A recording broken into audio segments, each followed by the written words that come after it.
Sunday morning. It is officially football season. We got our first slate of 1 p.m. games going on soon. We got the Rams against the Panthers, the Titans and Browns, Chiefs and Jags, Ravens and Dolphins, Atlanta, Minnesota, Buffalo, Jets, Redskins, Eagles, and then we have a 5-game 4 o'clock slate, which is pretty dope. Basically, what I'm going to be doing over these live streams, I'm going to be taking people's questions. I'm going to be, one second, let me make sure that I have everything up that I need for me to be able to see what's up. Let me just talk in the chat so everyone can see that I'm going on. Oh, what? Wrong chat. Whoops, my bad. Let's see. I got to enter there. Live now. Boom. All right, cool. Let me say what's up in the chat. What up, chat? Cool. So basically, what was my notification? Yo, we're live chat, son. Yo, we're good. Don't worry about us. Basically, we're live right now on YouTube. We're live on Twitch. What's up, Kyle? We're going to be going over you guys' questions. We're going to be just talking about my overall strategy going into a full slate like this. We got 12 games in this main slate, I think. 13 games? No, 12. And that opens up a lot of value everywhere. The plays are going to be very varied, meaning that you can go a lot of different directions, which means that you can be a little bit more chalky than normal. It doesn't mean that you have to be contrarian. And it's really good because there's a lot less skill players. Like, basically, you got to think about it like this. The pool of players that you're going to be playing against in a week 1 matchup compared to a week 15 matchup is a lot different. Because week 15, say the total pool of players in week 1 is 1 million people. Say week 15, total pool of players probably be closer to like 150K.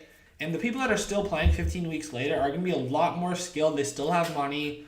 They're still into DFS. So basically, you have a lot more opportunity to play against weaker competition in week 1. Maybe it's people just playing for the first time. They're excited that the NFL's back, so they're just going to be throwing in $5 into a lineup. There's a lot of different things that you can get an advantage of in week 1, including the soft scoring or the soft salaries that DraftKings has week 1, which is just everywhere. If you go to running backs, it's literally everywhere. I know that the top guys are at 9,000, which they should be, but that's only Zeke, Saquon, and CMC.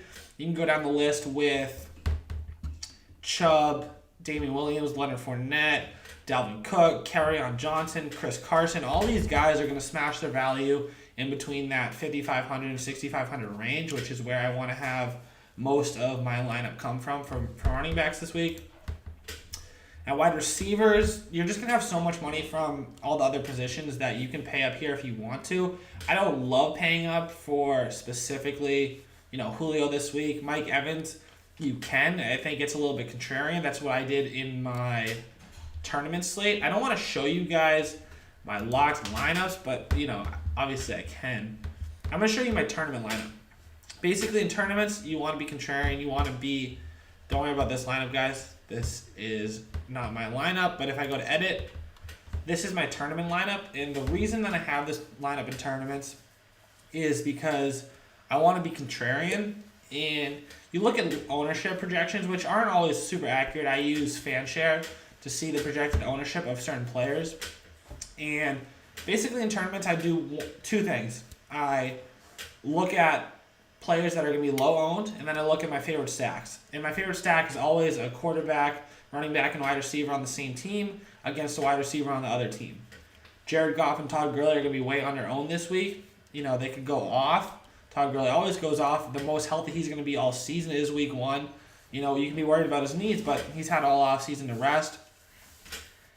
Jared Goff at 6,200 is just above the price range of, some of the cheaper guys like the Carson Wentz's, the Kyler Murray's, the Matt Stafford, the Kirk Cousins, where, why pay up an extra $700 for Jared Goff when you can have those guys, which is something that I think will give us an edge. So that's why I'm doing it, because I think that he's going to be low owned. So I'm running the Jared Goff, Todd Gurley, Cooper Kupp stack against DJ Moore on the other side of the ball. That's basically in tournaments, you have one game that's going to make or break your slate. Obviously, this Panthers-Rams game is going to make or break my slate. If the Rams don't have a monster game, you're not going to win in tournaments, but you need like a 220 plus point lineup to win anyway. And that's always what I go for when building a tournament. I'm not a huge tournament GPP guy, but when I do, I go for that upside. Basically, my thinking is this. DJ Moore is going to be less owned than Curtis Samuel. Cooper Kupp's going to be less owned than Robert Woods and Brandon Cooks. Eric Ebron's going to be a really low-owned tight end because there's players just above and below him a little bit better. Evan Ingram just above him is better. But technically, I'm a huge Eric Ebron guy. He can easily fall in the end zone 2 times today. David Njoku right below him. Hunter Henry right below him. You can get all the way down to Delaney Walker if you want to. At my flex, I have Mike Evans because Chris Godwin's going to be hugely owned. He's going to have a lot of ownership this week because it's a great spot. He has the better matchup in the slot against a weaker defender than Mike Evans will on the outside. So I'm really going with the low ownership contrarian approach to tournaments, but that's not where my head's at in cash.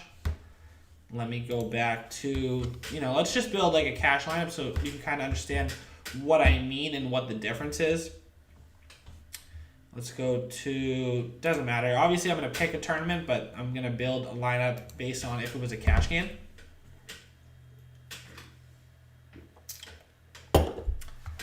So the first thing I do when I'm building a cash lineup is I figure out my plays that I really like that I can save money on and the plays that I really like that I have to spend up on. So I don't start with, Robert Woods. I don't start with Brandon Cooks. I don't start with T.Y. Hilton. I basically look at the top of the list with Zeke, Saquon, and CMC, and I look at the lower end of the list with like Miles Sanders and Matt Breida. This week in cash, you don't need to go down here, Miles Sanders, Matt Breida area, because there's so much value. Darius Guice, you don't have to get down to either. The lowest I would go, I think, in cash is Mark Ingram here at 5,100. This is a great matchup against the Miami Dolphins, who are completely decimated on both sides of the ball. They just traded away Kiko Alonso, traded away pretty much everybody or cut them. They are not a good team. The Ravens should be up heavy. If I go to, let me see the team total with Mark Ingram. Only 20 in Miami. Who's my Miami running back that I can search for? Kenny Drake. 17.5. So I guess they're only 2.5 point favorites. Well, this is early in the week when I took these stats. This is Monday, so it's been 6 days since I took this. The line might have moved, but I guess they were only 2.5 point favorites. But they're still a favorite. They're going to be running the ball a lot. I think Mark Ingram is going to be a lock for 18 plus touches. I think he's going to be really in that 18 to 22 touch mark. Very good chance to get in the end zone. 5,100. I really like that price. It's going to be hard for him to be under 80 total yards. And if he does get a score, which is most likely, he's already going to smash value for you there. But staying away from specific players, I'm going to talk a little bit more about the actual strategy. Ben Hartley, yo, what you drinking? Just, can you see? It is a Michelob Ultra. It's kind of weird with the green screen. Oh, where did I just go? Try and chat with you. Say something. What up, Ben? So, Mick Ultra. You don't think Geis is a solid play with AB out? I do think he is a solid play. My point is that I don't think that we have to get down there, right? So, my point is I love Darius Guice at 4,400. The matchup is all right against Philadelphia. I do like players at home. He is a dog. But I don't think... Oh, I didn't mean to put Jerick McKinnon. Let me just show you what I mean by we don't need him. So say, let's just put average price players at every position. So 6K, let's put Lamar Jackson, for example. Wide receivers, let's do the Rams type pricing. Maybe a little bit lower for DJ Moore. Tight end, we'll do a middle with OJ Howard. Defense, we'll just get a 3K just for an example. And then the last two, we have 6,700 remaining. We could do, Leonard Fournette and Keenan Allen. This is just an example of what I mean when I don't think we have to get there. We don't have to get all the way down to him because, yeah, this is good. I don't, obviously this is just a thrown together lineup. I think it's fine to have like a Darius Geis, Leonard Fournette, and whoever else is your running back here at 7. We'll just say it's Keenan Allen. My point is you can do some more stuff like this where, I like the players more in the 6,500 to 5,500 range. My targets that are going to be high owned, but I think it's fine in week 1, are more in the Nick Chubb, Leonard Fournette, Dalvin Cook, Carry-On, and Chris Carson range. So, like, say you built a lineup with, I like to pick 2 of them and one of the studs. So, say it's Chris Carson, Dalvin Cook, and then you go and you can get either, in flex, you can either get CMC or Saquon or Zeke, whoever you like the best. Say, right now, for example, we like CMC. It doesn't really matter. Quarterbacks, there's a lot of good prices. Everyone knows that my favorite for week 1 is Carson Wentz at 57. Defense, we'll just take a random one. We'll take the Chiefs at 28. Tight end, we'll take, Hunter Henry because it's a good price at 39. And then we still have 5,700 on average. But look what I've already locked in. Chris Carson at home against Cincinnati with like a 10-point favorite is probably a 20-plus touch guy. Dalvin Cook is probably close to 20 touches, and you know what CMC is, so we're probably locking in 60 to 70 touches right there without having to get down to Darius Geis. Our worst player, Chris Carson, you know what he's going to be as opposed to Darius Geis, who I do like him. I do think he's probably going to be a lot less owned than Chris Carson, but I'm willing to eat the chalk on Carson because I love the matchup at 5,700, and I think it opens up a lot of good things for your lineups. And the thing is, this is a week where I'd rather be paying up at the running back position than wide receiver because there's no like clear smash spot at wide receiver this week. I like Odell, I like Julio, and I like Mike Evans, but no one stands head and shoulders above the rest like they normally would. So it's just kind of one of those things where I'd rather be paying up for either CMC, Zeke, or Saquon. Pick your poison. It doesn't matter. You know who they all are, averaging 23 to 25 points a game last season. I'd rather get that consistency in with 2 of either Chris Carson, Dalvin Cook, Leonard Fournette, Nick Chubb, and then kind of just mix and match to build a wide receiver core. One guy I really like is Curtis Samuel at 4,200. I do like Marvin Jones a lot at 4,800. I don't think you need to get there in cash. What else do I like? I do like, my favorite 2 guys are probably the 2 most heavily owned this week, which are Chris Godwin and Tyler Lockett. I wouldn't play both of them. I think I am in one lineup. I'm not going to lie to you. But I don't think that you have to. I think that if I had to choose just one, I'd probably go, in this lineup specifically, I'd go Godwin because I have Carson. But this is a good way to differentiate because there's not a lot separating these guys. But say you went Chubb, then it's like, okay, then I'd probably go Lockett over Godwin. But definitely want to be playing one of Lockett or Godwin if you can get there in price. Tyler Boyd's fine. It's just a little bit less of an ideal spot compared to both Lockett and Godwin.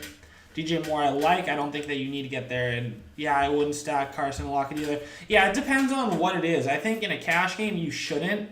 But like I said, in a tournament or a GPP, is this a payout for week for tight end? I think that I was really battling with that all week, Ben. Like, this is the question, right? Because I really wanted to get George Kittle, right, at 6,600 because I think that this is going to be actually one of the games to attack. And I didn't really want to go into it with just Chris Godwin out of this game. And obviously from the other side, if you could choose just one, I don't want Jimmy G.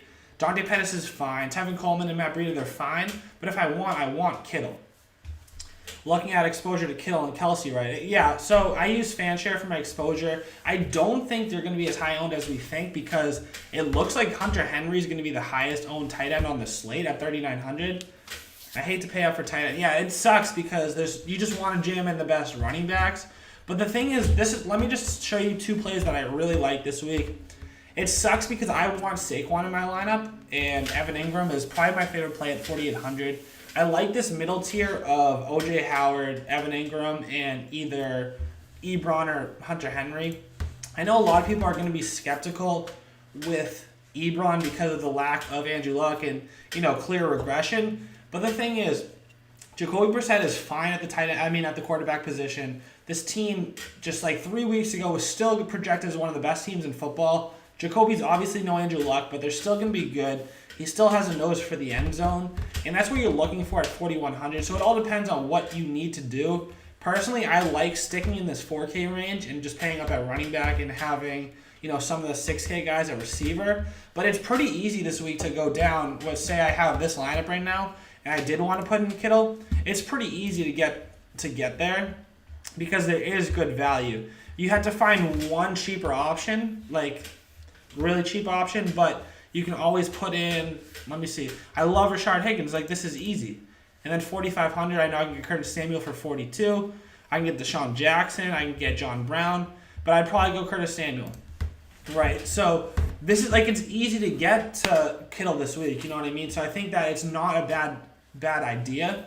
I'd probably rather go with, something like, let me think of receivers. There's not a lot of receivers I'd rather have than him. So if I'm paying down a receiver to get to him, I like that a lot. I just don't like it if I have to pay down a running back. I wouldn't want to have guys here instead of McCaffrey to get Kittle. You know what I mean? It's definitely not the best way to allocate budget. You right, Kyle? Yeah, I think Hunter Henry and Ingram are chalk for sure. Marcus Roll Tide. Yep, I got my Julio Jones shirt on. He just got his money. Ben, I love OJ as a pivot off of Godwin and GPPs. I was thinking that, but I didn't know how chalk OJ would be. I think that you're right. I think that's a good idea with OJ because he's at 5K too. So people are going to see this range and either go, okay, I can pay up for Kittle, or I can pay down for an Ingram or a Henry. So I think you're right where OJ is probably going to have a lot less exposure. And he's one of the most explosive players in football. I think I have his stats from last year. This is me projecting stats, but where is O.J. Howard? O.J. Howard's yards per reception is by far head and shoulders above the rest of the NFL. And, he can easily come in and have a 6-catch, 120-yard day with the touchdown. So I think that's a great idea. How about Zeke? You think he'll get a lot of snaps this week? What about Waller now without AB? Waller or TJ Hawkinson? Okay, so the thing about Zeke first. My idea with Zeke, right, is I don't think that Zeke is going to be paid $90 million, be the highest paid player, and just come in and take 20 snaps. 20 snaps is most likely less than a half of football. So what are they really going to do? That means that they would need to bring him in, not play in the first series, it's going to be Tony Pollard, and then sprinkle him back and forth, let's say Tony Pollard on the second series, and then give him maybe first down work on the third series, and then take 2 series off in the second half. And I just don't see that happening. Obviously, I don't think Zeke's going to get his normal, full complement of snaps, but I'm actually really starting to come around on Zeke as a contrarian play where a lot of people see that 20 to 25 snap projected mark and are afraid of him, and they have no good front seven anymore because they lost Davis Harrison. And I think at 9,200 being just a little bit more expensive than Saquon and CMC, he's going to be the least owned out of the top 3. And that's a great pivot in GPP if you're trying to get up to Zeke. So that's a good question. I think that Zeke does get closer to 35, 40 snaps, which is going to be closer to his 15, 16, 17 touches, I think. What about Darren Waller with AB out or TJ Hawkinson? So I'm not going to get to TJ Hawkinson. I think in GPPs it's fine at 3,100. I do like this game a lot. I'm attacking this Detroit-Arizona game in a lot of GPPs. My favorite stack right now is the Matt Stafford, and you can pick one between Marvin Jones and Kenny Golladay, and then running that back with Christian Kirk or Larry Fitzgerald, whatever you're thinking. Or run it naked, it doesn't matter. But TJ Hawkinson, I do not like in cash. He's not an option for me. Darren Waller is definitely an option in cash. Like you said, obviously he's not going to be on this slate, right? So I'd have to go to one of the full slate. Yeah, I don't care if my changes don't get saved. Let's go to a full slate. Lobby NFL. What's the full slate? 15 games right there. Because he's on tomorrow night. These lineups are so much cooler too, the full 15 game slates, because there's so many people that are going to set their lineup, say, Thursday or whatever. Obviously, it's Sunday right now. And they're going to not be exposed enough to the Monday night games because they want to see their players play on Sunday. And I think that's a mistake. I think that Darren Waller Ooh, at min price 3K. That's pretty impressive. They love him there. Let's see what they're saying about him. Waller could be a candidate to receive more targets after the Raiders release Antonio Brown. Which, of course, I do like Tyrell more. I like Hunter Henry more. J.J. Nelson, no. But I think Darren Waller, I don't want to get overextended. It's still Derek Carr in what's probably going to be not that great of an offense. I think that Darren Waller is a pretty good candidate for maybe 5 to 7 targets. It all depends on if he gets into the end zone or not. I think that what's Oakland's I want to see Oakland's team total for this week. And obviously it'll probably move. So it was 23. That was with AB. So that means the projected probably 3 touchdowns. Give one of them to the run game. I think that there's a good chance that he is going to be that, touchdown reception. So I do like Waller a lot. I think he's going to be low owned. I think that that's a great spot where you can go Waller and say you go like a really cheap defense, because one cheap defense I really like is the 49ers, because the place that you get points at defense is more dropbacks for the other team's quarterback, which that's going to happen a lot for Tampa Bay. And if you watch that third season game between the Bucs and the Browns, the Bucs cannot block anything. I love Jameis Winston. I like this Tampa Bay offense, but he's going to take sacks, and you can just afford everything if you start here. Yeah, I can see Waller going for like 5 or 6 for 65, 80. It all depends on if he gets in the end zone or not, right? Because obviously 5 for 60, that's still pretty good, 11 to 13 points. We'll take that, but that's really going to change the slate if he does get in the end zone, which you can't predict. But at tight end, that's really the whole where you get an edge in DFS, is where if you can predict like red zone usage, if you can understand how they want to run the offense, how many chances they'll get down there. I think Darren Waller at 3K is a better option than, say, Mark Andrews, who I like more as a talent. But Lamar Jackson and the Baltimore offense, when they get down there, they want to do a lot different things than Oakland does when they get in the red zone. So that's kind of how I think about those things. Jameis looked awful. Yeah, he did. He did look bad. But the thing is, I think that this offense is going to have a good chance. I like them more for a fantasy aspect than obviously real life, because that's going to happen. And they're going to get down, and they're just going to throw the ball a ton. They have studs on the outside. They got O.J. Howard in the middle. They got Mike Evans and Chris Godwin. They have no run game.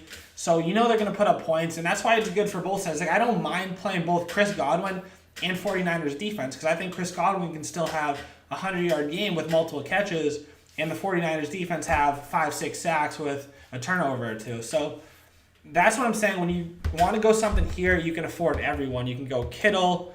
You can go Saquon. You can go Alvin Kamara. You can even run it back with Hopkins, right? And I bet you I can build a lineup like this. I'll put in Jacoby Brissett. This will be a lot tougher, because I gotta go pretty cheap with some of these wide receivers. Who did we play? Who was the cheap guy? What are some of your favorite pivots off of chalk wide receivers? So I think the chalk wide receivers are going to be a lot of the players that I play. Are you talking about cash or GPPs? Because in cash this week, some of the receivers I don't mind eating the chalk for, honestly. Like Curtis Samuel, I think that he is going to be in the middle range of highly owned, and I don't mind eating the chalk with him, Godwin, or Lockett. But my favorite pivots off that is, like, say for Godwin or Lockett, I do like Kenny Golladay facing Arizona with no Patrick Peterson. I think that he's going to be so criminally under-owned at 6,300. And if you've looked at his stats for the last 3 years in week ones, he just blows up. I think the Lions are going to have to play up pace, where, say, they are a team that wants to slow the ball down and run the ball. But the thing is, they're playing against Cliff Kingsbury and Kyler Murray. They're going to make the game more up pace, where the Lions, say they normally would get off 58, 60 snaps a game. I think their offense is going to be more like 68 snaps this game. So there's going to be a lot more opportunity, whether they want to run the ball or not. I think the defense is really bad. I think Kenny Golladay is a really good pivot. I do like Marvin Jones a ton, too, at 4,800, but I'd rather be safer in cash with Golladay. In cash, it seems like Thielen, Samuel, and Lockett all make sense. See, the thing is with Thielen, obviously it's a great matchup, but That's mostly because of the Diggs news, which sucks that he's still questionable. I know he did practice Friday. He was listed as questionable for Sunday's game, is expected to play. The thing that sucks, and that's the reason that Thielen is so chalky, is because we all know every single time the last few years that Diggs is banged up at all, even if he does play, he is just so bad at playing through injuries, right? And Thielen has been a beast in all those games. I don't love Thielen in the season long. This is probably my favorite spot for him, to be honest. He's at a great price. But I think that I'd rather go down just a little bit to, say, Kenny Golladay, because I think you're right. He's going to be super chalky. Lockett just should be chalky. He's one of my favorite players in the league. He's so efficient. He doesn't drop the ball. The thing is, he might get 4 targets, but you know he's going to catch them all for like I was looking at his game log, and look at his targets to receptions. 4 for 5, 2 for 2, 5 for 6, 1 for 2. Basically, he drops at most in one game, I think, was 2. I don't think he ever had 3 to slot a little bit more. So I think that I'll eat the chalk there. When do you think is the distinction eat the chalk versus being contrarian? What's a good strategy to go with? What do you look for? So it all depends on, I don't mind eating chalk sometimes, and I don't mind being contrarian. Basically, the only thing I care about is I want to play good guys. I don't want to be contrarian just to be contrarian. I want to, if there's a clear play on the slate, so say this week, honestly, like I would assume the highest owned player this week in general is going to be Dalvin Cook at 6K. And I think I'm playing him in cash. The thing is, you don't want to always go with the chalk, right? But you don't want to be on the other side of things where it's like, you know Dalvin Cook's in a smash spot. You don't play him, but you know your opponent's going to play him, and he puts up 32 points, right? That just sucks. Like, you were contrarian, you spent a little bit more money, and now you're in the hole just because you thought you knew better. But you, as a player, knew that he was in a good spot. So there's some spots where they're too good to pass up, and I'd rather just eat the chalk there as long as I know that I have a pivot at other positions. You don't want to be playing DFS and go like 2v2 or 3v3. And what that means is, 5 or 6 of your guys that your opponent has are the exact same players, and you only have 3 or 4 different players. And then it's just a matchup of 3-3 versus 4-4. You want to be as different as possible, have more opportunities to have your edge against your opponent. And that's kind of what I look for. If there's great spots, I just can't pass it up. If there's a spot that like everybody's on, so say it's Duke Johnson, right? I don't know if that's chalk because I haven't really looked too much at that Monday night slate, but his price is super low. He is, going to be one of those guys, okay, now he's in the featured role. He's a pass catcher. They're going to be down. Like, he's going to get the ball a lot. If I don't think it's that great of a spot, say I think he can't really run the ball against the Saints, and he has like 3 receptions, and so maybe he has like 7 points total, that's a great spot to pivot off of where you're not convinced on a player, and that's an easy pivot for me. So I kind of go with my own research, and then I base it off of that, where it's like, does my research back up the chalk? If so, then yeah, I'll probably play it. If it's kind of iffy, I'll try to be contrarian on that. Thielen is good chalk, in my opinion, today. Yeah, exactly. So it's like you said, Ben, there's spots where you just kind of got to eat the chalk, where Adam Thielen, it's like, yeah, a lot of people are going to play him, but do you want to be the person that doesn't play him and you pivot down to, for example, Alshon Jeffrey, who I don't like Alshon Jeffrey a lot. You save, what's he at, 65? 68. So you save 900, and you're playing Alshon Jeffrey, and he's playing Adam Thielen.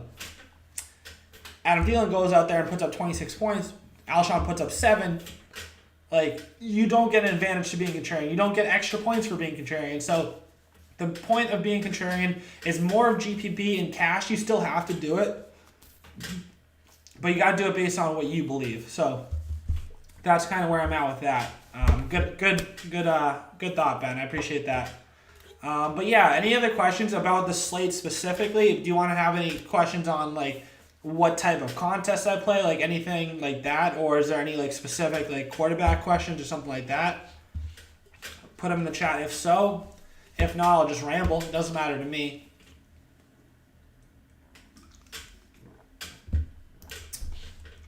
If you go over to what are you playing the most today?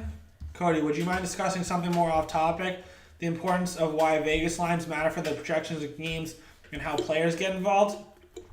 Yeah, I think that is that a beer? That is a beer, Marcus. It is. The importance of Vegas lines, right? So the reason I use Vegas lines, if you go to my tool on HydeAndZeke.com, you see team total, and this is what Vegas thinks they're going to score for the week. I'm going to play mostly GPPs today. What about you? Ben, I hope you bank that GPP. If you could come back and like just Monday morning be like, yo, Cody, I just banked the Million Maker. Like, I would be as excited as possible. That's sick. I'm playing mostly cash because I'm trying to do a 1,000 10K bankroll challenge for the season, which is going to be pretty cool. Obviously, so I started with 1,000, and I'm put in two. No, that doesn't make sense. I must have started with 1050 because I put in. Let me go to my contest and see how much I'm entered in for today, because I think it's more than that. I'm in 82 contests. Yeah, I'm basically in for like 300 today. I really want to. I loved playing tournaments. I think I'm only in 2 for the day though, because I'm trying to slowly grind a bankroll from 1,000 10K by the end of the season. So I have to be more exposed to cash, even though it's a little bit less fun. But like I said about the Vegas lines, and why I think it's important is Vegas makes or loses a lot of money, like more money than all of us, based on how many points teams score, because people bet on over and under. They bet, the game over, a team to win, whatever. So the people that have to be the most accurate in predicting how many points a team will score is Vegas. And if Vegas is the most accurate, I want to use their projections, because say it's a person like Carson Wentz with a team total of 27, means that his offense is pretty likely to score roughly 27 points. Obviously, they're not going to be dead nuts, but it's a good starting point. Compared to, say, Josh Allen with a team total of 17.5.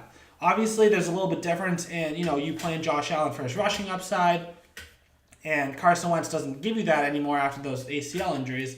But there's more likely chance that Carson Wentz scores more fantasy points because he throws maybe an extra touchdown or two than Josh Allen, because Vegas thinks he's going to have 10 more points for his team, and quarterbacks are a big driver in points scored.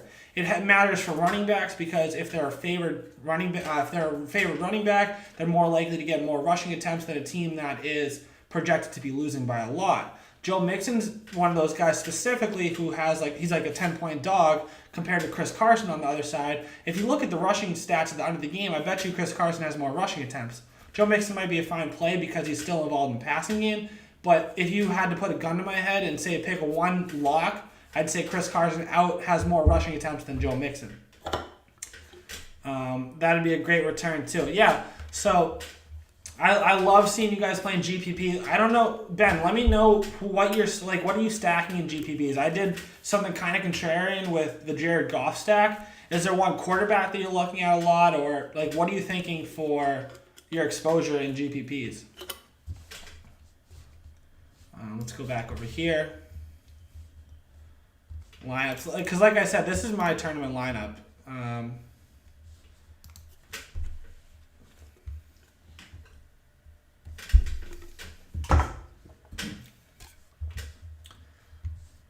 Tournament lineup. So this is my girlfriend's cash lineup.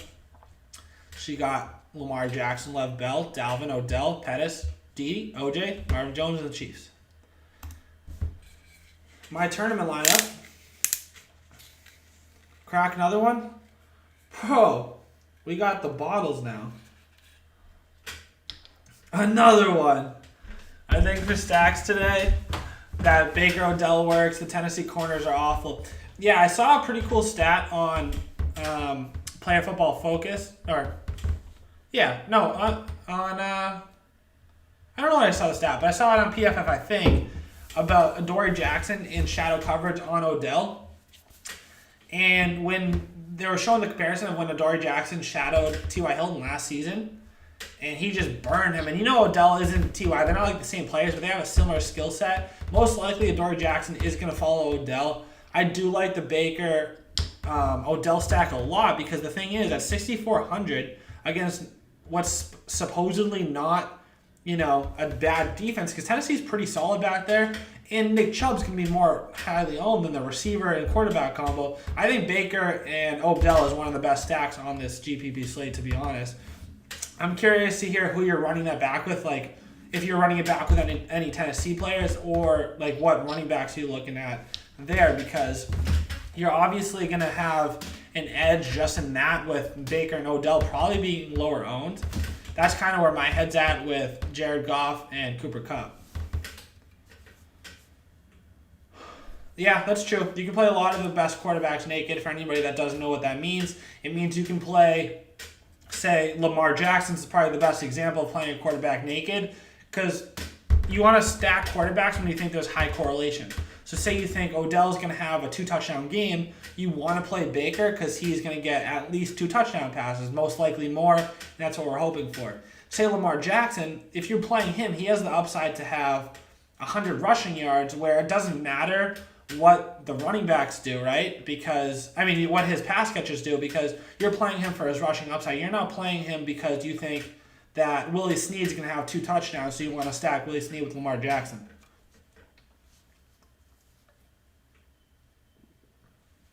These are not as cold as the cans.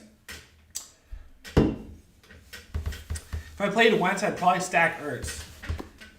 Stacking for me is more, like, I think it's necessary in tournaments. I don't think I'd ever run, unless it's like a Kyler Murray, Lamar Jackson, Cam Newton, I wouldn't run most quarterbacks naked in GPPs. In cash, I think it's 100% fine, because I am doing that with Carson Wentz this week. I don't have Ertz because I think that it's fine, because I think that specifically for guys like Carson Wentz, Drew Brees, Tom Brady that really distribute the ball, I think he's going to have a good game, right, in Wentz, and I'm not positive who it's going to be. Ertz is probably the best bet. That's probably a pretty good call, but in cash, it's all about mitigating risk. And I think it's kind of risky to go with, one of their players when I can just run Carson Wentz naked in cash, which I am doing, and, paying up at running back position. I think that is fine to do it there. What's your thought process for cash games this week or on the season? Marcus, Kyle, I'll get right back to you. Marcus, not a DFS-related question, but would love to know a couple things. Super Bowl matchup pick, and what team do you think surprises the most people today? J-Jaw is having the best Eagles game. Wow, I would love for J-Jaw to have the best Eagles game. One of the worst things I saw yesterday was that they gave Alshon Jeffrey guaranteed money for next season, which sucks. I'm one of the biggest J.J. Arcega-Whiteside fans there are. I would love if J-Jaw comes out and has, 100 yards today. That would be so sick. But that's who surprises the most today. I think that, let me look at some of these games real quick. Let me just exit out of this. Let's go to here.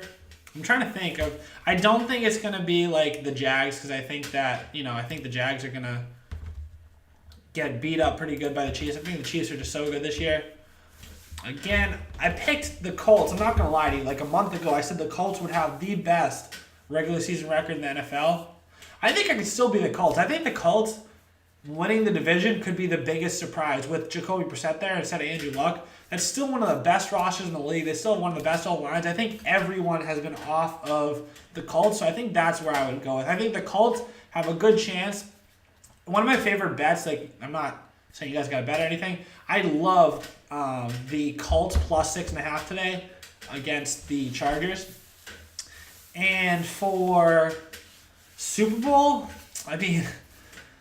Antonio Brown just went to the Patriots, so I'd probably go Patriots, and who would be a surprise? Any surprises? No, I'd probably go Patriots Eagles, to be honest. I'm a pretty big believer in Carson Wentz.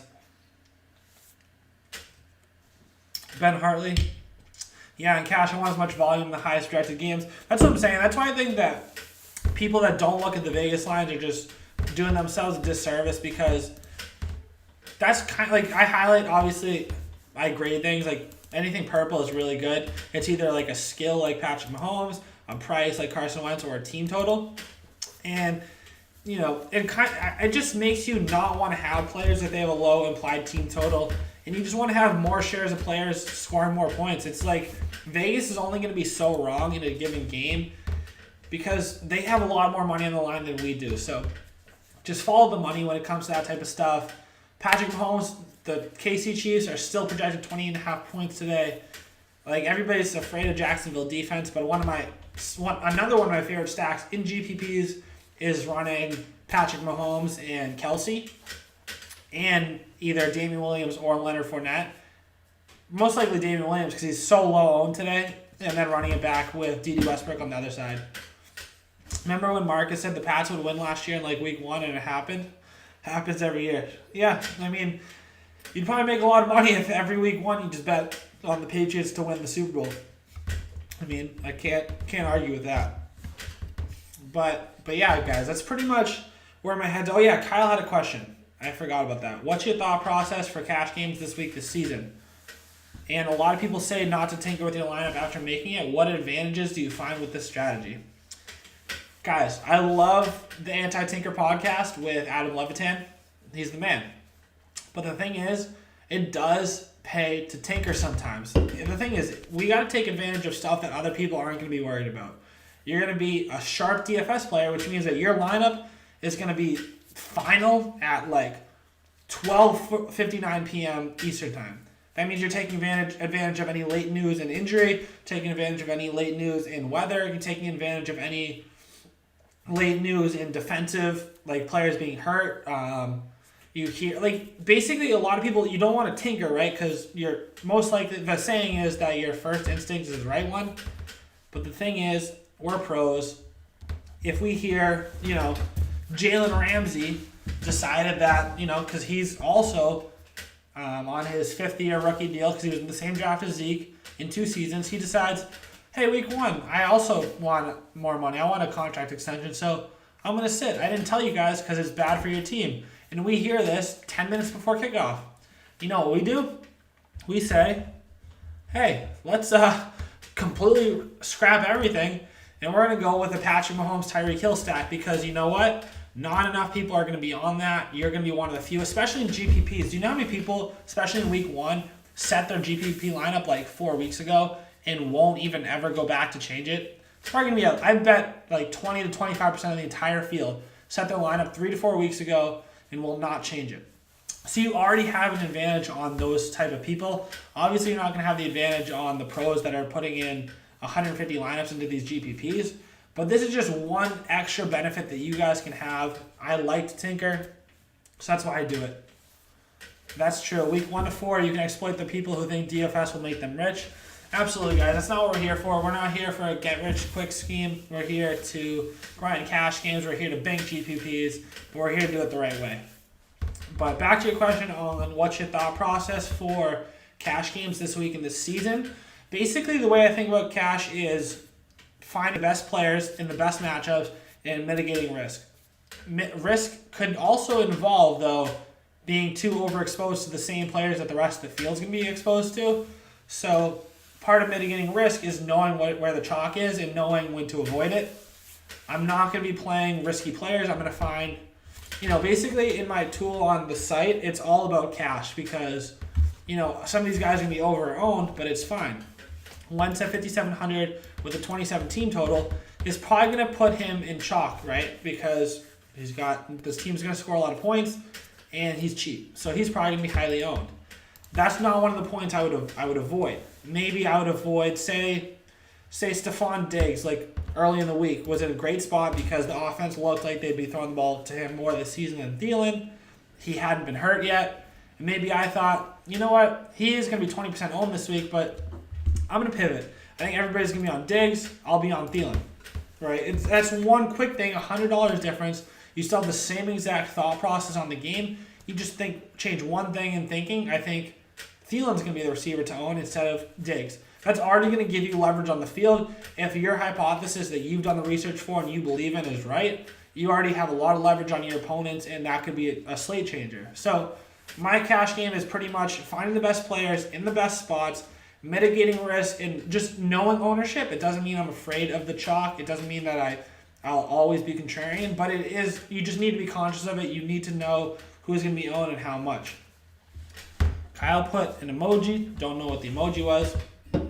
But yeah, what about you guys? Tell me one player who is your lock today, like your favorite player to own in DFS. Any position, any game. It could be a Monday night game. It could be today. It doesn't matter. My number one play is Chris Carson. It's just 5,700. If you look at the end of his last season, obviously don't look at the playoff game, but look at the games right before that, right? 22 carries for 90 yards and touchdown, 22 for 119 touchdown, 27 116 2 touchdowns, 19 for 122 touchdown. They're 10-point favorites. They don't have Mike Davis there anymore. They're gonna be the second most run-heavy team in the league, most likely. Curtis Samuel or OJ Horde. Yeah, Curtis Samuel is in my lineups, guys. I'm not gonna lie. Curtis Samuel is I'm believing the hype. Always have. I'm a big Ohio State fan. I guess I'd have to go with Dalvin Cook as my lock. Yeah, Dalvin Cook at 6K. That's about as chalky as it gets, and sometimes you got to eat the chalk. The thing is about Dalvin Cook, the one thing I do want to warn you guys with is, well, got me. I like that DJ Moore is your highest on receiver. That's my guy. I'm so high on DJ Moore. Not even just as this week, because it is what it is. It's week 1. We don't know how good Cam Shoulder's going to be. But DJ Moore is one of my favorite players in the league. I think that he has the skill set. If he was a Chief, I'm not going to lie, he'd probably be my wide receiver 1 in Dynasty Leagues, because I think that he's 21, 22-year-old receiver that has every physical tool you look for, every intangible. He is such a good player. But what was I saying? Dalvin Cook. The one thing I wanted to warn you about with Dalvin Cook, even though I'm going to own him, is that people want to play him because they think that Atlanta is the worst team against the running back position, which it is true. They were the 4th worst last year, but they were so beat up, guys. They have Deion Jones come back from injury. They are going to be a little bit better. It's still a great matchup, don't get me wrong, but I don't want to over-exaggerate how good of a matchup Dalvin Cook has. But at 6K, we know what he can do. If he is healthy, he's one of the most talented players at the position. The new offensive coordinator wants to run the ball. Who's the favorite in this game, guys? I don't know that, to be honest. Let me go to that, because I don't think I have... where's Kirk Cousins? 26.5. And if I go to Devontae Freeman, I guess I could have gone to Matt Ryan. Devontae Freeman, 21. Oh, wow. So the Vikings are a pretty big favorite at home. So I guess that is a good pick for Dalvin Cook. Nice call, Kyle. Real expert analysis. Ben, you have DJ Moore. Mark is Vikings. Vikings what? What is Vikings to? Like defense? You like their defense?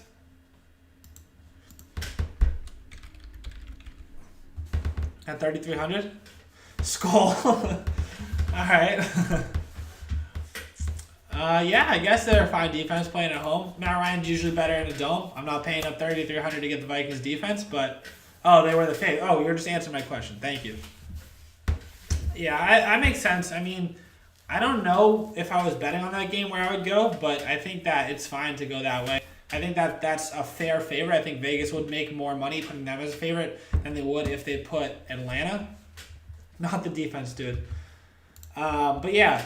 And what game is there, I know Ben said that his game to attack was, I don't know, did you say the San Francisco game, the Tampa Bay game? Is there any games that you guys are specifically attacking? I know that he wanted to get overall the most points in matchup. Is there anything I want to get as many players from the Atlanta-Minnesota game as I can in the lineup, the Rams-Panthers, Titans-Cleveland.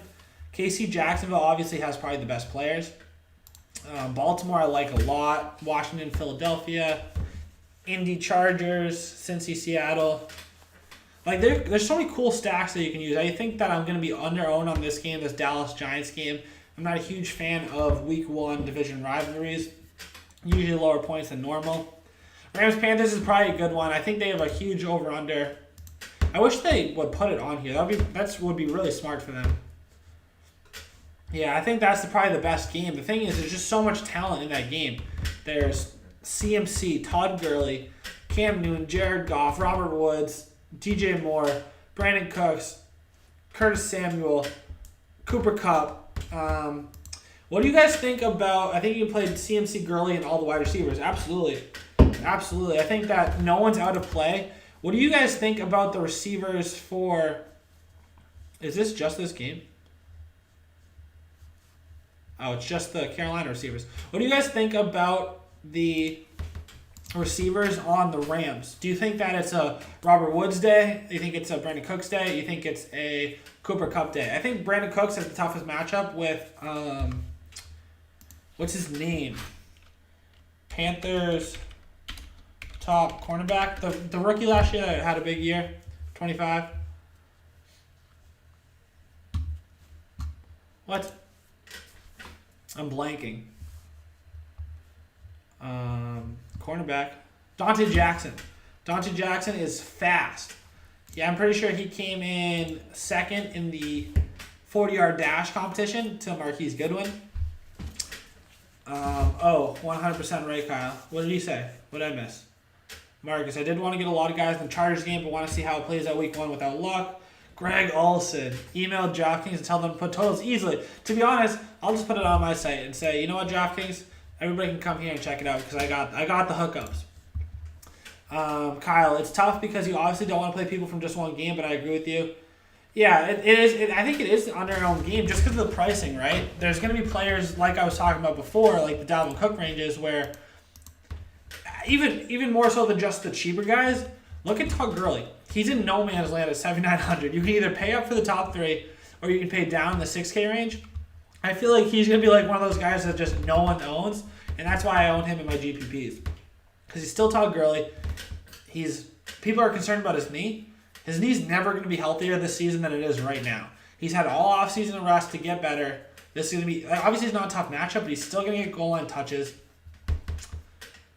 I always get the Rams wide receivers wrong. I don't think anybody gets it right, but I think like my favorite in season long is Robert Woods because of how consistent he is. But in DraftKings, he's like the opposite. He's probably the least valuable because he doesn't have the ceiling of a Brandon Cooks who can have 200 yards, a Cooper Kupp who can have 3 touchdowns. So I went with Cooper Kupp in my GPP. I don't know if that's the right play. I just figured he'd be the least owned out of the 3. Week 1 is also the Wild West in DFS. Are those platinums? No, they're Mick Ultras. They're just bottles. Way warmer than the cans were. Very true. Pricing is always off. That's the thing. When you really know Gurley's knee is 100% today. Exactly. It's as good as it's going to be. There hasn't been one hit yet. Last time he played was in February. That's 6 months ago. No, 7 months ago now. So this is literally as healthy as he's going to be. I think there's such an advantage to playing week 1 because people like us have been like paying attention to it for weeks. We've been following all the trends. We've been reading all the news. And there's a lot of people that are going to say, hey, football is on in an hour. Isn't there a site that I keep seeing commercials for where I can just play money just for today? And that's where we come in. Sure, you guys can play with us.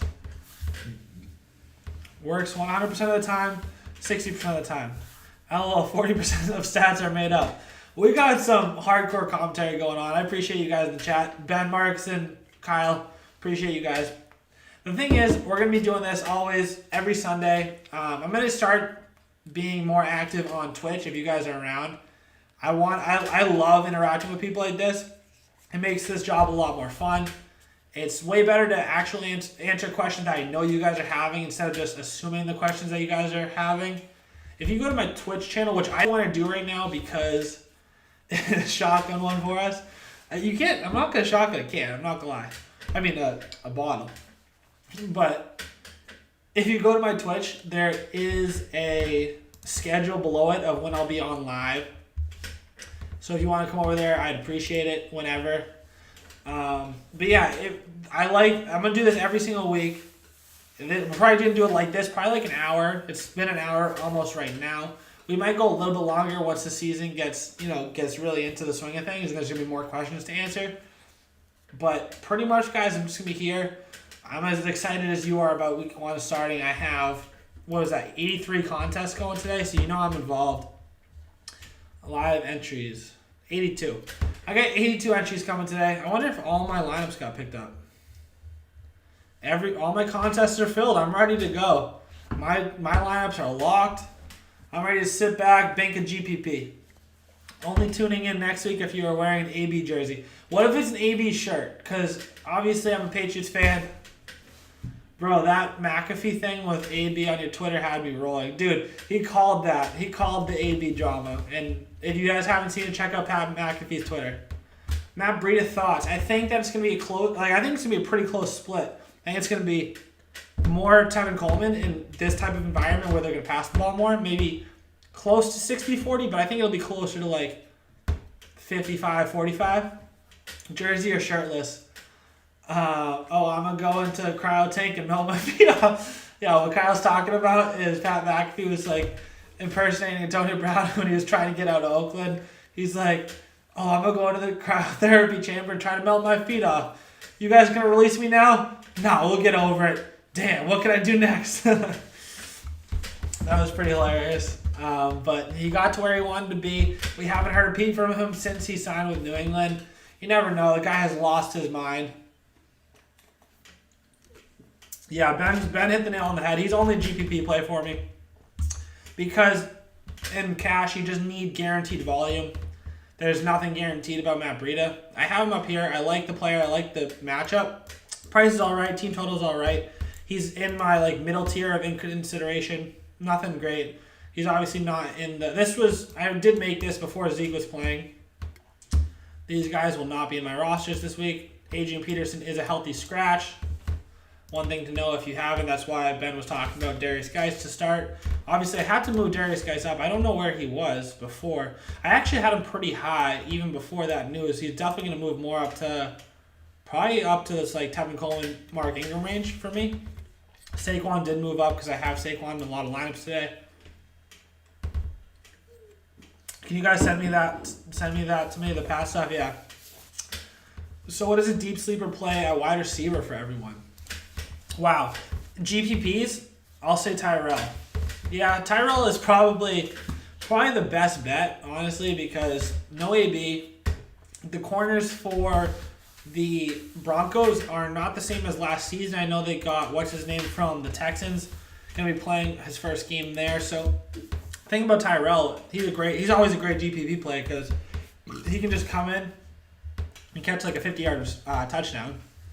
But we'll say deep throws is 3,800 or 4,000 or less. We'll call that a cheap play. Funches. DK. I already like one right off the bat. DK Metcalf, the monster at 6'4", going over some of the smaller corners for Cincinnati. I like DK. Debo, I love. This is going to be a lot of rookies in this. Devontae Parker. Who else do we like? Hollywood Brown.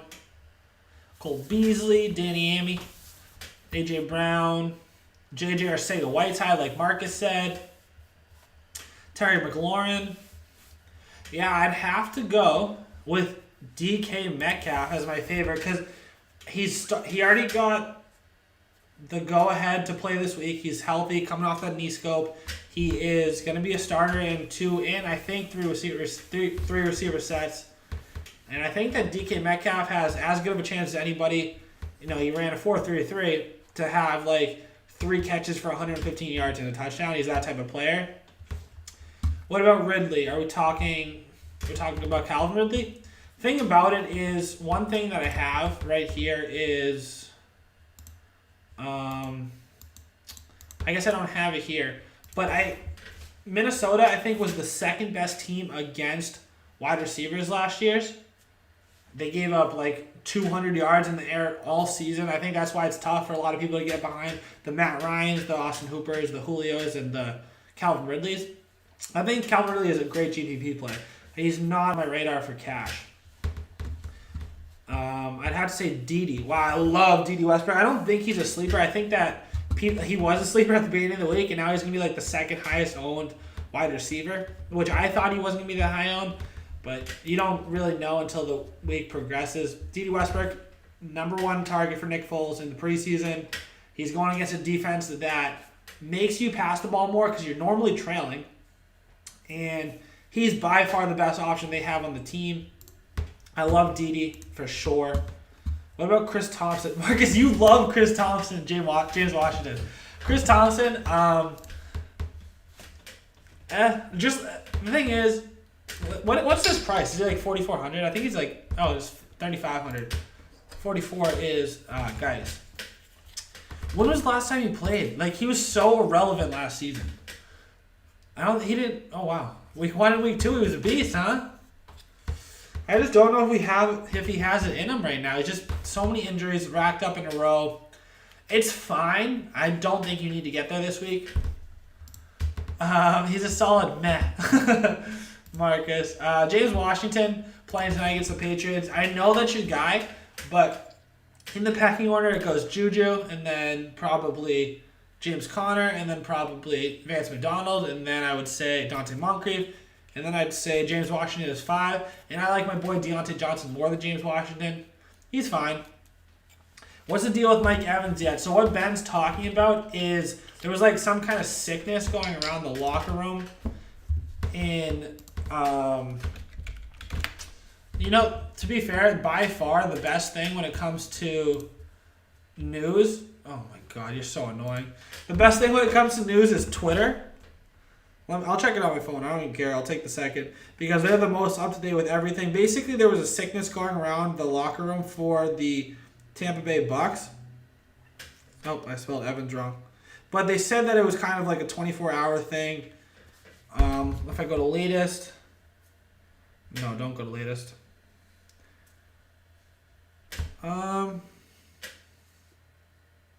He missed practice yesterday. But he's active. So they just said he's active. Nothing too much to it. He's going to play. We don't know how much it's going to limit him. He's slated to play. Evans had been tending to quad and groin injuries, but then he had an illness prevent him from taking the field Friday. He's carrying a questionable tag, but he's going to play, which is fine. That's why I think I'm on him in GPP. I think he's going to be low owned in a great matchup. Hopefully it's just an illness, and he goes out and has a Michael Jordan flu game type performance. Hope he snaps and goes off. Is it Nick Foles though? What are you talking about? Oh, is it Nick Foles though? I don't know the question. No phone usage during the stream, please. He's the healthiest he's going to be this season. Chris Thompson, that is. Yeah, and look at him last week. Week 1 and 2, he had 25 points a game. So I guess you're fine. Go with Chris Thompson if you want to. But yeah, Ben, I think it looks like Mike Evans is going to play. I don't know how much. I know that, he's going to be there. I think he's going to be there the whole game, to be honest. Okay, here's my GPP 3 wide receiver. Let's get it. I'm ready for this. Yep. Those are some studs. All right, Ben, don't tell me your lineup. I'm going to make a lineup with just those three receivers being my stack. And tell me how closely thinking we were to a final lineup. So this is GPP. So obviously it's going to be pretty hard to be thinking the same way because we can be thinking so differently. Yeah, I think you're right. I think we got to go Baker here.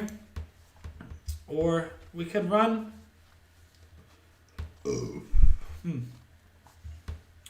Depends on. Actually, hold on. Let me go to running back real quick. I think you're right here.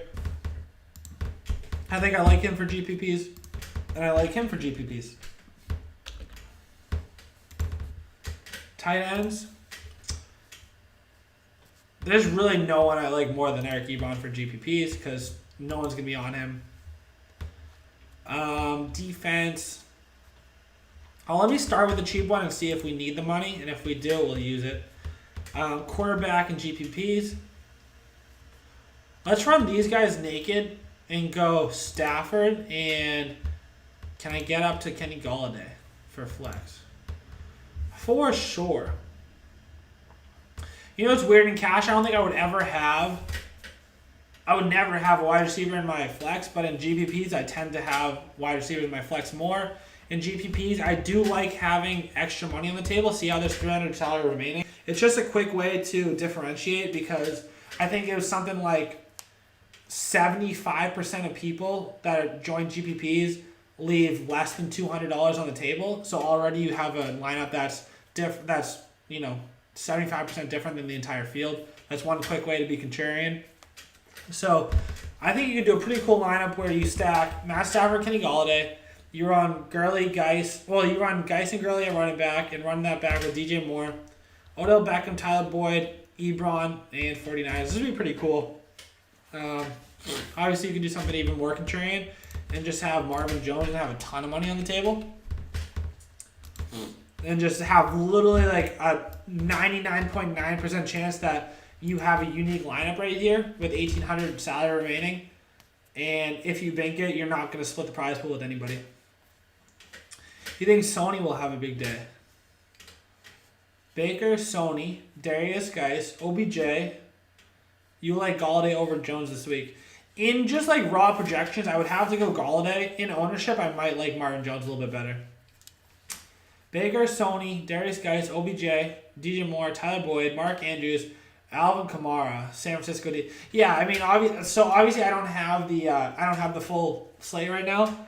Alvin Kamara 8,500 makes no sense. He's my highest raw projected player on the slate, which means that I think out of every player on the slate, he's going to get the most points.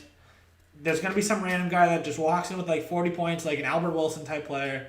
But if I had to project, it's going to be Alvin Kamara, and there's no way he should be less expensive than Zeke, Saquon, and CMC. Zeke, Saquon, and CMC. I like your lineup a lot. That'll be cool. I'm going to be rooting for that lineup, just so you know, Ben. I'm going to be watching them in GPPs. I'm going to be looking out for you. On DraftKings, if you guys ever want to play a contest with me, I'm Cody Marchand 13.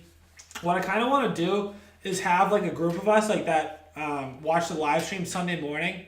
It can either be like for $1 that week, or it can be like free. It doesn't matter to me. And basically, we have like a daily season-long league where we all play like a group of like 20, 25 of us that day, and we play like top 3 spots get paid like once, like just every Sunday. I think that would be really fun. I think that would be cool just to play with you guys. We can go over stuff. Sony can get 3 touchdowns on less than 20. I think you meant less than 20 carries. Yeah, touches. Easily. And Ben, wait until Antonio Brown gets to that lineup. Sony's going to get like 6 men in the box and just be the most efficient running back we've ever seen. Kyle, I'll get smoked when I'm down. Kyle, do you know how contrarian your plays are going to be? You're going to just be putting in like Big Ben and just taking all our money. And no one else is going to be on Big Ben. But yeah, let me know if you guys are going to be down. Ben, hit me up on Twitter if you haven't already at HydeAndZeke. I want to talk to you during the slate today about how everything's going. But I think that's going to be it, guys. I think I'm going to wrap up the live stream right now, unless you have any last minute questions that I can go over.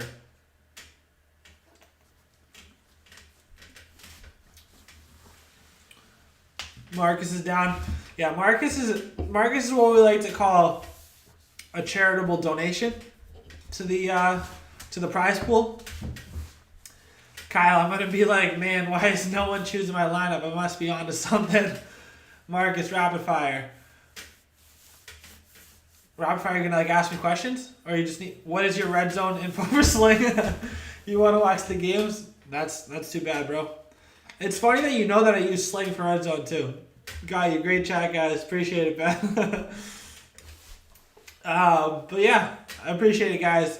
That's all today. I'm gonna be on tomorrow for a first look lineup for next week. As long as the prices come out tomorrow morning, it's been a year since I've done it, so I don't remember if they come out Monday mornings or Tuesday mornings. If it's Monday, I'll be live on Twitch at like 11 or noon.